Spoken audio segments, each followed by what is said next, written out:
பிரெக்னன்சிக்காக try பண்ணும்போது நிறைய test எல்லாம் பண்ணுவோம். பட் மேல்ஸுக்கு ரொம்ப இம்பார்ட்டண்ட்டான ஒன்று semen analysis. So semen analysis report எடுத்தோம்னாலே நிறைய பேராமீட்டர்ஸ் கொடுத்துருப்பாங்க.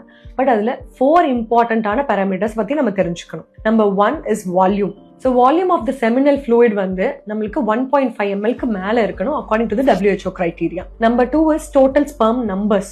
Total sperm concentration should be more than 39 million. அது மட்டும் இல்லாமல் per mlக்கு வந்து ஸ்பெர்ம் கான்சென்ட்ரேஷன் பார்ப்போம். that should be more than 15 million sperms. Number 3 and most important is sperm motility. Total sperm motility ன்னு பார்க்கும்போது it should be more than 40%. அதுல different types இருக்கு, progressive, non-progressive அந்த மாதிரி. Progressive motility should be more than 32% because it's very important for the sperms to swim in one direction and reach the egg for fertilization. So progressive motility வந்து ரொம்ப முக்கியம் fertilizationக்காக. And number 4 is morphology. Sperm morphology-ய strict criteria அப்படிங்கிறது மூலமா பார்ப்பாங்க. So அதுல more than 4% of the sperm should be normal forms. Suppose உங்களோட semen analysis ரிப்போர்ட்ல numbers ரொம்ப கம்மியா இருக்கு, இல்ல வேற ஏதாவது அப்நார்மலா இருக்குன்னா that is not the end of the story. Please don't worry. Always repeat a semen analysis after a 4 weeks time.